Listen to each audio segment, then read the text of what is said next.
Now, Frostburn Canyon is a really big map, but despite that, I could only find 2 different forms of vegetation on it. Those include the standard spotted mushrooms with a bit of a special Frostburn Canyon flair to them, and these little vine bush grass thingies that grow on the ground. I really can't tell what type of plant they're supposed to be, so I'm just going to call them a shrub for now. One shrub in particular is very interesting to me. As soon as we load into the map here, we're going to see it. Do you see it? There it is. This is the first and only plant you see when you spawn into Frostburn Canyon, so for that reason it's going to get number 5 on the list. Coming in at number 4, we've got this patch of mushrooms right here. As you can see, the mushrooms on this map have spots that glow blue, which is really cool. I didn't know that there were different colored glowing spots on the mushrooms in this game, but now I do. The reason this one's number 4 is because it's right next to this vault symbol right here, and it's also the only plant in this cave, so that makes it all the more special. And on top of that, it's the first group of mushrooms that I saw on this map that made me realize they were glowing blue, so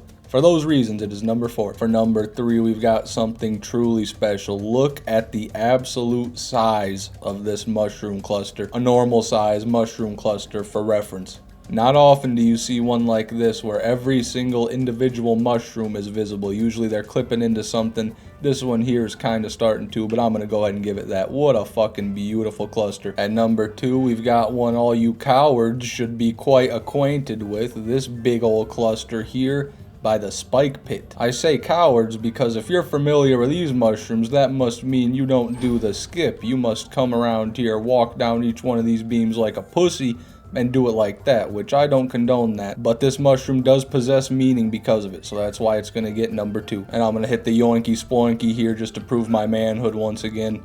There it is, too easy. If you fail that, you're a failure. Here is number 1. You might be asking, why is this cluster of mushrooms number 1? Well, it's because of this barrel right here. This barrel is bugged. It is a barrel inside of a corrosive barrel, so when you break the actual barrel, the barrel stays. That is by far cooler than anything else I've seen next to any plant on this map so far, and for that reason, this mushroom right here gets number 1. I know these aren't plants, by the way. I've been calling them plants the whole time because that's kind of the joke. Thanks for watching, everybody. Tune in next time when we find the top 5 plants in Heroes Pass.